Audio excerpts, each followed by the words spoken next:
Good morning student, BSc first year. आज हम बात करेंगे प्रशांत महासागर की कि प्रशांत महासागर में कौन कौन सी धाराएं चलती हैं, गर्म हैं, ठंडी हैं, किस प्रकार की हैं, उनकी प्रकृति किस प्रकार की पाई जाती है। देखिए, ये हमारा प्रशांत महासागर उत्तरी अमेरिका, दक्षिणी अमेरिका, ऑस्ट्रेलिया और इधर है एशिया। ये वाला जो है जापान है। और मैप में थोड़ा सा बता देती हूँ, इधर बेरिंग है, इधर अलास्का है। ये दोनों आपस में मिले हुए होते हैं यहाँ से। तो जिस प्रकार से हमने किसकी बात की थी, अंध महासागर की बात की थी, उसी प्रकार से जो प्रशांत महासागर है वो क्या पाया जाता है, काफ़ी विस्तृत, और तटवर्ती प्रदेशों का जो आकार है वह काफ़ी भिन्न पाया जाता है। बात करेंगे कहाँ से, उत्तरी प्रशांत की। देखिए, इस भूमध्य रेखा के ऊपर उत्तरी प्रशांत महासागर और नीचे दक्षिणी प्रशांत महासागर। तो हम किसकी बात करेंगे, पहले उत्तरी प्रशांत महासागर की बात करेंगे, फिर करेंगे दक्षिणी प्रशांत महासागर की। हम सभी जानते हैं कि जो भूमध्य रेखा है वहाँ पर गर्म जल धाराएँ पाई जाती हैं। कारण क्या है, सूर्य की सीधी किरणें पड़ती हैं, जिसके कारण वहाँ तापमान अधिक पाया जाता है। तो यहाँ जब तापमान अधिक पाया जाएगा तो जो धाराएँ हैं वो किस प्रकार की पाई जाएंगी, गर्म जल धाराएँ पाई जाएंगी। उत्तरी विषुवतरेखीय जलधारा, फर्स्ट बात करते हैं कि मेक्सिको के पूर्वी तट पर, ये देखो मेक्सिको है, मेक्सिको इसके पूर्वी तट से आरंभ होती है। कौन सी, पूर्वी तट से, मेक्सिको के तट से पूर्वी द्वीप समूह की ओर, मेक्सिको के तट से पूर्वी द्वीप समूह की ओर प्रवाहित होने वाली, बहने वाली गर्म जल धारा है। कौन सी है, उत्तरी विषुवतरेखीय जलधारा। देखिए क्या होता है, व्यापारिक पवनों के प्रभाव में आती है। पछुआ पवनों के व्यापारिक पवनें, या दूसरा नाम क्या है इनका, किस नाम से जानते हैं, व्यापारिक पवनें, या दूसरा नाम बताना आप मुझे कमेंट करके। व्यापारिक पवनों के प्रभाव में आती है। व्यापारिक पवनों के प्रभाव में आने से पूर्व से पश्चिम की ओर गति करना प्रारंभ कर देती है, गर्म होती है। व्यापारिक पवनों द्वारा बहाए जाने के कारण क्या होती है, इसकी उत्पत्ति होती है। भूमध्य रेखा का सीधा सूर्य ताप की सीधी किरणें यहाँ पड़ती है, तापमान गर्म हो जाएगा। तापमान गर्म होने से क्या होता है, व्यापारिक पवनों के प्रभाव में आती है, और उत्तरी जो विषुवतरेखीय जलधारा है वह गर्म जल के रूप में प्रवाहित होने लगती है। या कह सकते हैं कि व्यापारिक पवनों द्वारा बहाए जाने के कारण इसकी क्या हो जाती है, उत्पत्ति हो जाती है। जैसे जैसे यह धारा पश्चिम की ओर अग्रसर होती है, पश्चिम की ओर अग्रसर होती है तो दाहिनी ओर उप शाखाओं में मिलती है। ताइवान के पास 2 शाखाओं में विभक्त हो जाती है। देखिए यहाँ पर छोटे छोटे द्वीप हैं। इंडिया के पास इधर न्यू गिनी, सुमात्रा, जावा, छोटे छोटे ताइवान, छोटे छोटे द्वीप हैं। तो जो ताइवान है उसके पास क्या हो जाती है, 2 शाखाओं में विभाजित हो जाती है। एक उत्तर की ओर मुड़ जाती है, क्यूरोशियो धारा।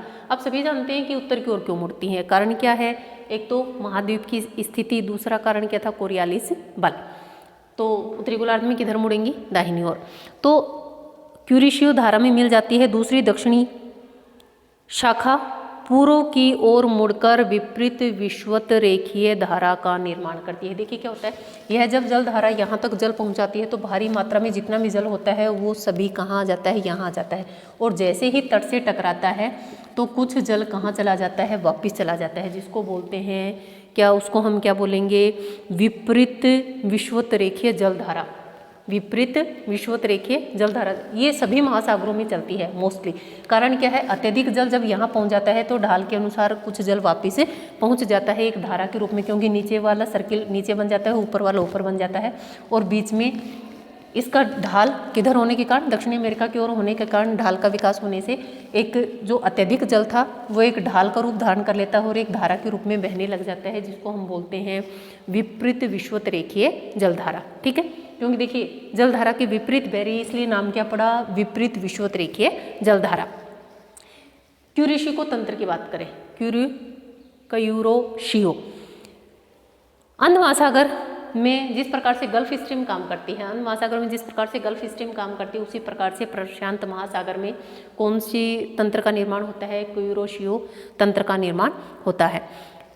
इसका जो प्रभाव होता है ताइवान से बेरिंग जल डमरू मध्य पाया जाता है, ताइवान से बेरिंग जल डमरू के मध्य पाया जाता है। तो यह क्या करती है, कई धाराओं में विभक्त हो जाती है। कई धाराओं में जैसे ही जापान आता है तो एक इधर सुशीमा के रूप में आ जाएगी और फिर आगे बढ़ जाएगी। तो यह जो है वह कई जल धाराओं के रूप में क्या हो जाता है, इसका निर्माण हो जाता है।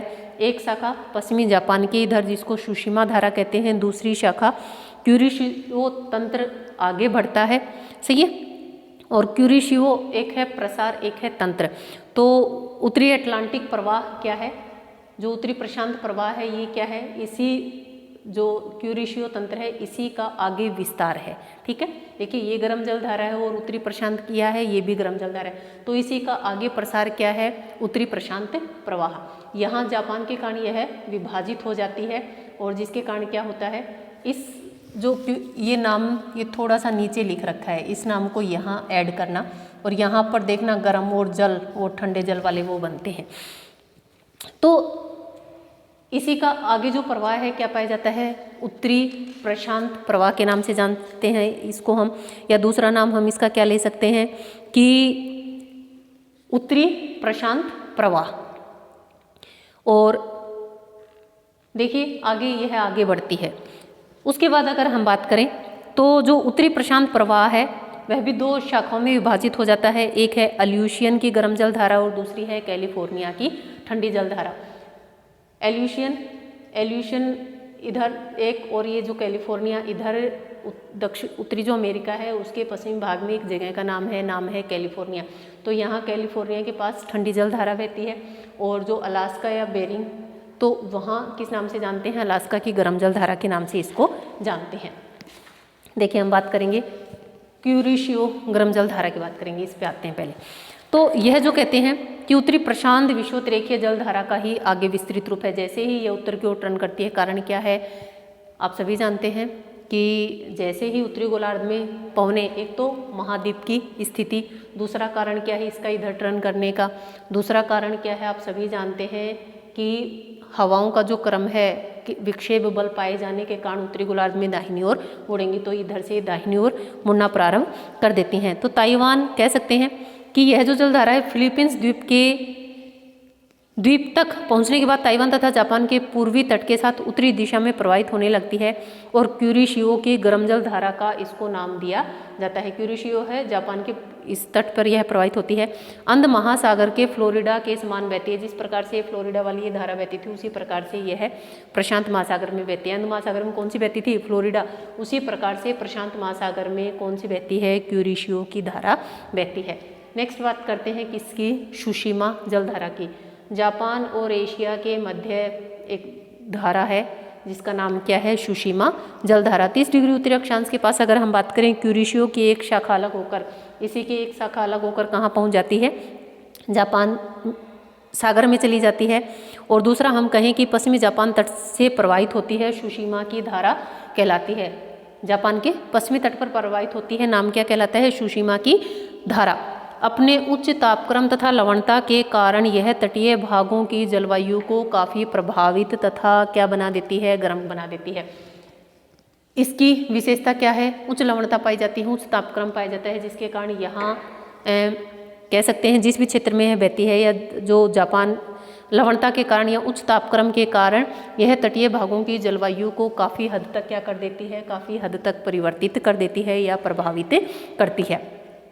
उत्तरी प्रशांत प्रवाह, इसकी बात करेंगे। उत्तरी प्रशांत गर्म प्रवाह क्या है, गर्म जलधारा है।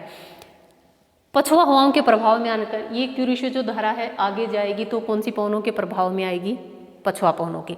पछुआ पवनों के प्रभाव में आने से क्यूरिशियो को पूर्व की ओर निरंतर बढ़ती है, उत्तरी अमेरिका के पश्चिमी तट पर पहुंच जाती है।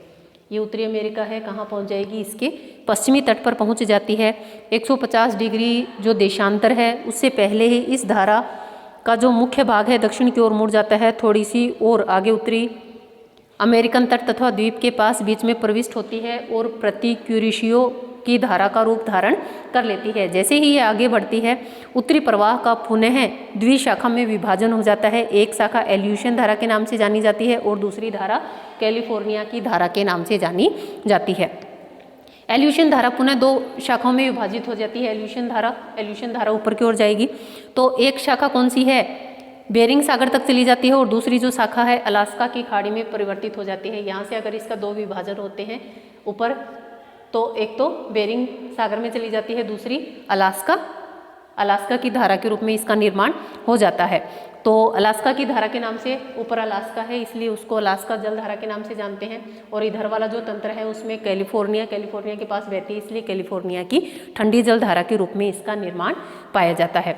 अलास्का की गर्म जलधारा की हम बात करते हैं। ये अलास्का है हमारी, कौन सी जलधारा है, अलास्का क्षेत्र है यहाँ, और उस अलास्का क्षेत्र के नाम पर ही इसका नाम क्या पड़ा, अलास्का जलधारा। देखिए जितनी भी हमारी जलधाराएं हैं मोस्टली क्षेत्र विशेष के नाम पर उनका नाम पाया जाता है। जैसे कैलिफोर्निया है, अलास्का है, तो मोस्टली नाम क्या है, पूर्वी ऑस्ट्रेलिया धारा ऑस्ट्रेलिया के पूर्वी भाग में है, पश्चिमी ऑस्ट्रेलिया के भाग पे है। तो जो क्षेत्र विशेष में जिस शहर का या कोई फेमस नाम होता है उसी के नाम पर इस जलधारा का नाम आ जाता है। बात करते हैं अलास्का की धारा का, ब्रिटिश कोलंबिया धारा भी कहते हैं। एक समय ऐसा था कि अलास्का पर किसका अधिकार था, ब्रिटेन का अधिकार था।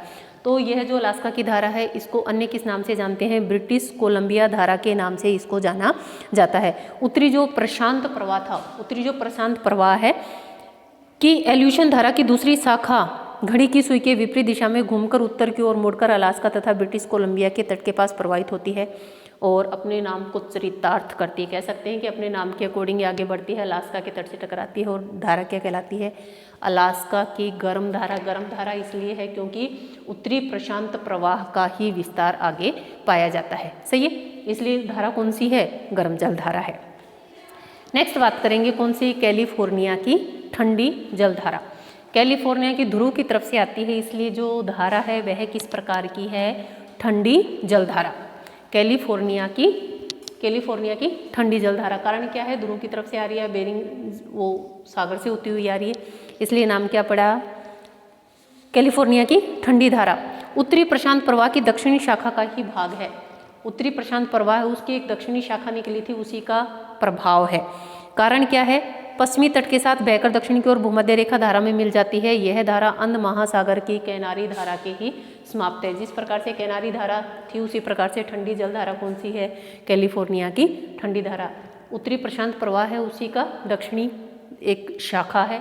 कारण क्या है, जैसे ही अपनी ऊष्मा खो देती है किस प्रकार में कन्वर्ट हो जाती है, ठंडी जल धारा में परिवर्तित हो जाती है। नेक्स्ट हम बात करेंगे कौन सी, ओएशियो की कौन सी ठंडी जलधारा। कारण क्या है, किधर से आ रही है, ऊपर से आ रही है, ध्रुव की तरफ से आ रही है, इसलिए किस प्रकार की धारा है, ठंडी जलधारा। तो इसे क्यूराइल की धारा भी कहते हैं, क्यूराइल की धारा भी कहते हैं। इस ओयोशियो को क्यूराइल की धारा भी कहते हैं। कारण क्या है, क्यूराइल द्वीप है पास में, क्यूराइल की धारा भी कहते हैं। और यह धारा बेरिंग जो जल संयोजक से होती हुई दक्षिण की ओर साइबेरिया तट के साथ बहती है, दक्षिण की ओर साइबेरिया तट के साथ बहती है। देखिए ये क्या है, एशिया का रूस वाला जो भाग है उसको किस नाम से जानते हैं, साइबेरिया के नाम से जानते हैं।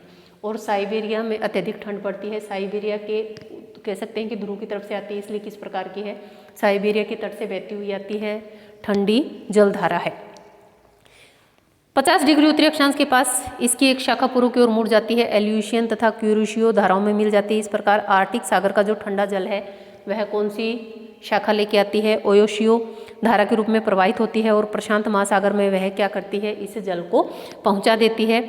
जहां यह जल धारा क्या करती है, क्यूरिशियो धारा में मिलती है और घने कोहरा उत्पन्न करती है। क्यूरिशियो ये ओयोशियो दोनों गर्म और ठंडी जल धाराएं मिलती हैं। गर्म और ठंडी जल धाराएं मिलती हैं, आप सभी जानते हैं क्या होता है, कोहरे की उत्पत्ति होती है, प्लेटेकन बनते हैं। उस प्लेटेकन को खाने के लिए छोटी मछलियाँ आती हैं, बड़ी मछलियाँ आती हैं। कह सकते हैं कि भारी मात्रा में मछली उत्पादन की जो आदर्श दशाएं हैं वह यहाँ पर पाई जाती हैं, या भारी मात्रा में यहाँ पर मछलियाँ पाई जाती हैं। दूसरा उन्होंने कहा कि कोहरा उत्पन्न होता है समुद्री यातायात के लिए अवरोध का कार्य करता है। आप सभी जानते हैं जब कोहरा उत्पन्न होगा तो दृश्यता न के समान होती है, जब दृश्यता नहीं होगी तो यातायात में बाधा उत्पन्न हो जाती है। दक्षिणी विषुवत रेखीय गर्म जलधारा, ये थी उत्तरी प्रशांत महासागर की। अब हम बात करेंगे दक्षिणी प्रशांत महासागर की, दक्षिणी विषुवत रेखीय जलधारा। यह जो गर्म जलधारा है, देखिए इधर उत्तरी पूर्वी व्यापारिक पवनें और इधर कौन सी हैं, दक्षिणी पूर्वी व्यापारिक पवनें। तो दक्षिणी पूर्व व्यापारिक पवनों के कारण उत्पन्न होती हैं, दक्षिणी पूर्व व्यापारिक पवनें चलती हैं, जिसके कारण क्या होती है, दक्षिणी विषुवतीय जलधारा उत्पन्न होती है। और यह जो धारा है दक्षिणी अमेरिका के पश्चिमी तट की ओर, पश्चिमी तट से पश्चिम की ओर ऑस्ट्रेलिया के पूर्वी तट पर बहती है। दक्षिणी अमेरिका के पश्चिमी तट से बहती है, पश्चिम की ओर बहती है और ऑस्ट्रेलिया के पूर्वी तट तक बहती है। ठीक है, वापिस सुनिए, दक्षिणी अमेरिका के पश्चिमी तट से बहती है, पश्चिम की ओर बहती है और ऑस्ट्रेलिया के पूर्वी तट तक बहती है। पूर्वी तट तक बहती है। न्यू गिनी द्वीप के समीप 2 शाखाओं में विभाजित होते हैं। छोटा सा द्वीप है, द्वीप का नाम है न्यू गिनी। 2 शाखाओं में विभाजित हो जाती है, एक उत्तर के सारे प्रवाहित हो जाती है, एक उत्तर में चली जाती है और दूसरी कहा जो दक्षिण की ओर जाती है ऑस्ट्रेलिया के पूर्वी तटीय गर्म जल धारा में विलीन हो जाती है। पूर्वी ऑस्ट्रेलिया गर्म जल धारा नीचे की तरफ आती है, इसमें विलीन हो जाती है। अभी यहाँ से जो इधर जाती है, आप सभी जानते हैं कि इस वाले क्षेत्र में जल का अत्यधिक, जो कह सकते हैं कि सघनता पाई जाती है, अत्यधिक जल इकट्ठा हो जाता है इन पवनों के प्रभाव के कारण। तो इस जो क्षेत्र का ढाल है सामान्यतः किधर पाया जाता है, दक्षिणी अमेरिका की तरफ पाया जाता है, इसलिए सामान्य ढाल का विकास होता है और जो एक धारा के रूप में वापस जल बहना प्रारंभ कर देते हैं, जिसको हम क्या बोलते हैं, विपरीत विषुवत रेखीय जलधारा, विपरीत विषुवत रेखीय भूमध्य रेखीय जल धारा। कारण क्या है, इधर सर्कल बन जाता है, इधर सर्कल बन जाता है और यहाँ अत्यधिक जल इकट्ठा होने के कारण ढाल का विकास होता है। ढाल का विकास होने से यह किधर पहुँच जाता है, देखिए इधर जा रहा है लेकिन यह विपरीत आ रहा है, इसलिए नाम क्या पड़ा, विपरीत भूमध्य रेखीय या विपरीत विषुवत रेखीय जलधारा। ठीक है, कारण क्या है, ढाल का विकास हो जाता है, अत्यधिक जल यहाँ इकट्ठा होने के कारण ये उत्तरी विषुवत रेखा भी लेके आ रही है, दक्षिणी विषुवत रेखीय जलधारा भी लेके आ रही है, तो जो जल है वह अत्यधिक यहाँ इकट्ठा हो जाता है, जिसका जो सामान्य ढाल होता है वो किधर होता है, पूर्व की ओर होता है और वह बहना प्रारंभ कर देता है। तो इस प्रकार की जो जलधारा का निर्माण होता है उसको हम बोलते हैं विपरीत विषुवत रेखीय जलधारा। नेक्स्ट बात करते हैं आगे, पूर्वी ऑस्ट्रेलिया की गर्म जलधारा। आगे 2 भागों में विभाजित होती है, एक इधर चली जाती है, एक पूर्वी ऑस्ट्रेलिया जलधारा में मिल जाती है। अब पूर्वी ऑस्ट्रेलिया, ऑस्ट्रेलिया के पूर्वी भाग पर जो जलधारा है उसको किस नाम से जानते हैं, पूर्वी ऑस्ट्रेलिया जलधारा।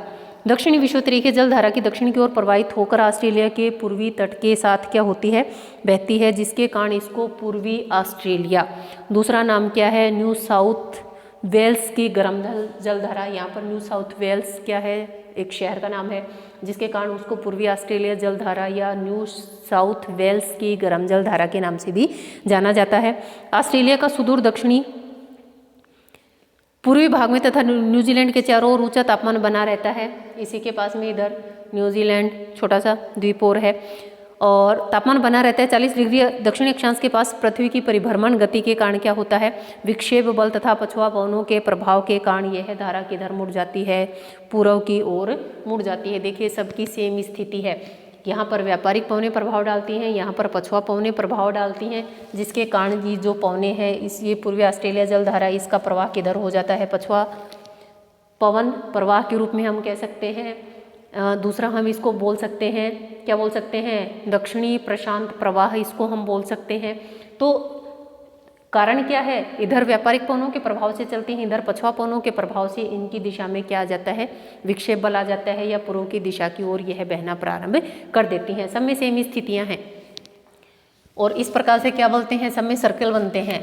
देखिए इसमें इधर उसी प्रकार से अंध महासागर में भी था और दक्षिण में किधर बाईं ओर मुड़ जाती हैं, तो उसी प्रकार से बाईं ओर क्या बन जाता है, एक पूरा सर्कल बन जाता है।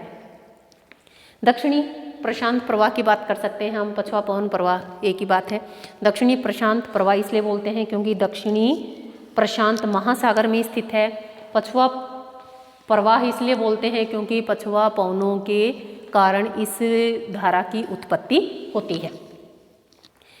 देखिए क्या होता है, प्रशांत महासागर में पछुआ हवा के प्रभाव 40 से 45 डिग्री दक्षिण अक्षांश के मध्य एक प्रबल धारा पश्चिम से पूर्व की ओर बहती है। कारण क्या, देखिए आप, मैंने पिछली बार भी बताया था आपको कि यहाँ स्थल भाग का अभाव पाया जाता है और जो पवनें हैं, पछुआ पवनें बहुत ही तीव्र गति से चलती हैं, गरजता 40, चीखता 60, प्रचंड 50, तो अलग अलग नामों से इन पवनों को यहाँ पर जाना जाता है।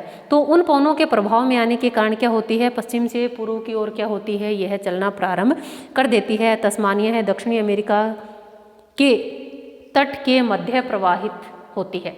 दक्षिण, ये इसका जो है दक्षिणी अमेरिका के तट तक ही है पहुँच जाती है।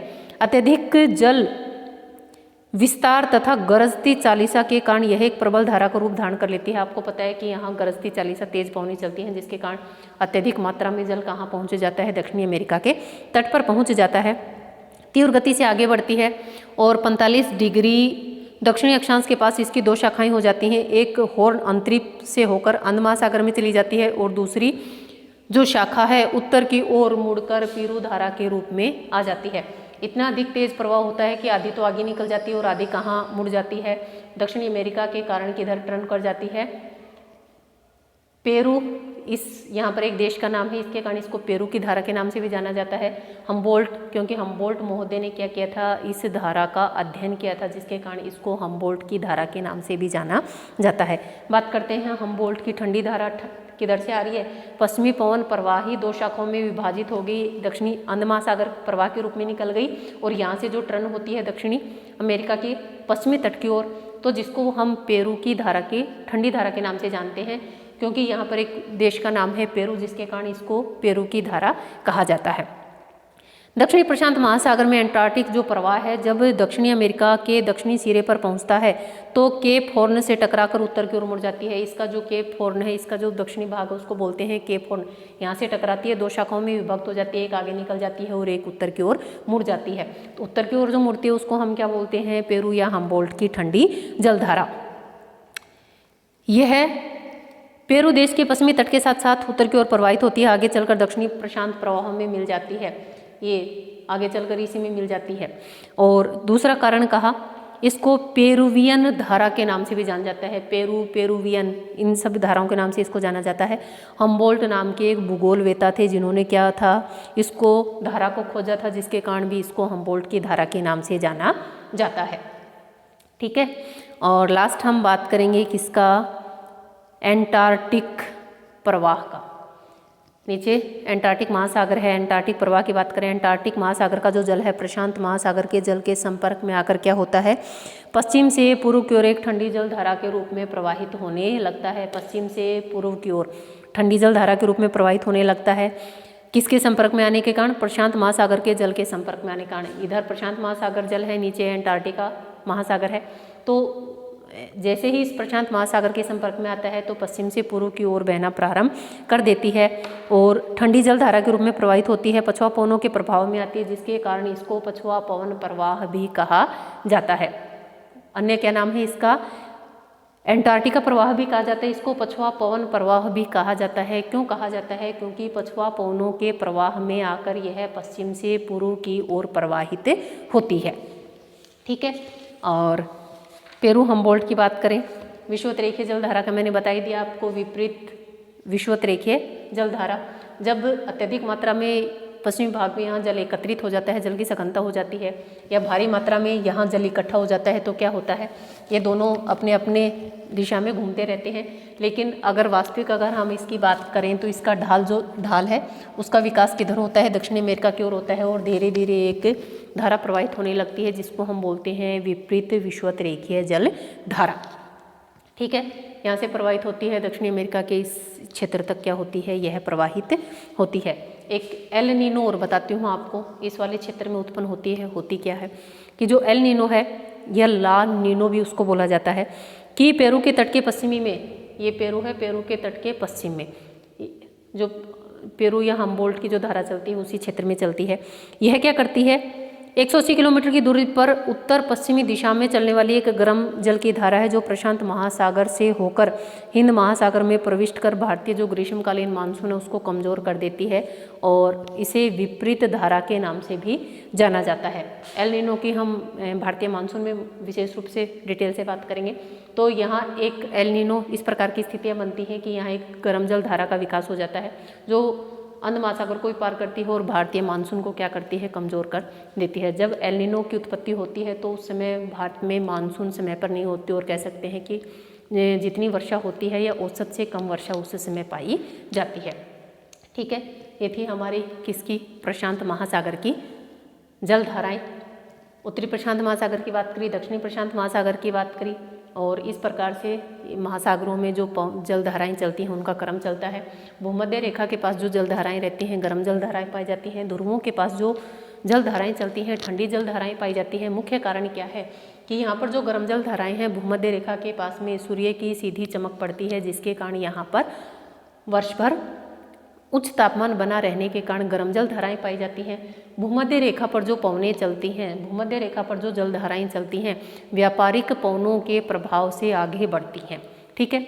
लेकिन अगर हम बात करें इन ठंडी पवनों की, या हम कह सकते हैं कि इनके टर्न करने की अगर हम बात करें कि ये मुड़ क्यों जाती हैं, क्योंकि उस समय ये पछुआ पवनों के प्रभाव में आ जाती हैं, जिसके कारण क्या हो जाती हैं, इनमें या पृथ्वी के विक्षेप बल के कारण ये इस प्रकार से चक्कर लगाती हैं। जैसे यहाँ पहुँचती हैं, तट से टकराएगी, दो शाखाओं में विभाजित हो जाएगी, एक उत्तर में चली जाएगी और दूसरी आगे पूर्व की ओर निकल जाती है। तो इस प्रकार से एक पूरा जो सर्कल है वह चलता रहता है। दक्षिण विषुवत गर्म जलधारा है, पूर्वी ऑस्ट्रेलिया की गर्म जलधारा है, पछुआ पवन प्रवाह ठंडी जलधारा है, एंटार्क्टिका प्रवाह भी हम इसको बोलते हैं। दूसरा इसको क्या बोलेंगे, दक्षिणी प्रशांत प्रवाह। पछुआ पवन प्रवाह इसको इसलिए बोलते हैं क्योंकि पछुआ पवनों के कारण यहाँ पर प्रवाह पाया जाता है। हम्बोल्ट या पेरू है, जिसके कारण इसको पेरुवियन भी बोलते हैं इसको। और इस नाम पर इसका नाम पड़ा, हम्बोल्ट महोदय थे, एक भूगोलवेत्ता थे जिन्होंने क्या किया था, इसका अध्ययन किया था, जिसके कारण इसको हम्बोल्ट की धारा के नाम से भी जाना जाता है। ये थी बात करी हमने किसकी, प्रशांत महासागर की धाराओं की। आपको कौन सी जलधारा कहाँ से निकलती है उसका ध्यान रखते हुए इनका वर्णन करना है, ठीक है। आपकी सिर्फ महासागरों की अगर हम बात करें, एक जलधारा बची है, कौन सी, हिंद महासागर की धारा।